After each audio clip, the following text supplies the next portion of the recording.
nga guys, nandito kami sa Highview. So, nag-exercise ako. Hindi ko alam kung anong tawag dito.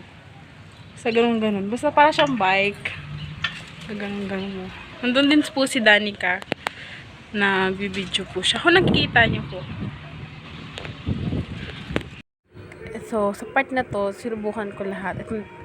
Dalawa lang pala. So, yan. Tapos, naggala ako. Nagtingin ako ng mga iba't ibang halaman.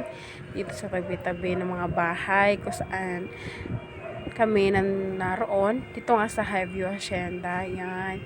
So, ang ganda ng mga halaman. May mga bulaklak din. Iba't ibang bulaklak yan. So, kinuha na din namin kasi, kinuha ko na rin yung point of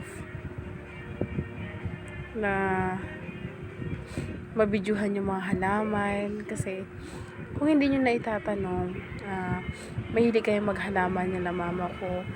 Kaso, yung kwento nga doon is tinanggal namin kasi pinalis nung isang kapitbahay namin kasi nakakasagabal daw sa daanan nila. Hindi naman sa kanila yon totally. So, ayan.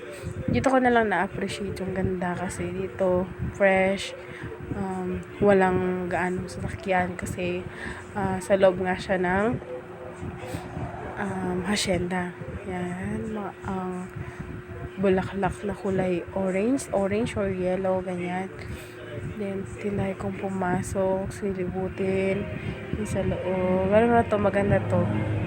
Hindi ko alam kung anong tawag sa halaman na to, pero maganda siya. Yan. Naghiwalay muna kami dito ng kasama ko na nag-video din siya. Yan. Sa part na to, maganda. Then, yan. Tinry kong kunin yung araw or kunin ng video yung araw kasi nainitan pala ako. Ito pala, meron din sila mga playground dito. Yan, sa part na to. Yan.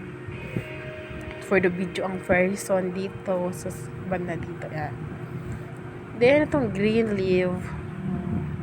Nag-ikot-ikot kami dyan para maghanap talaga ng nakaka-fresh sa eyes tingnan.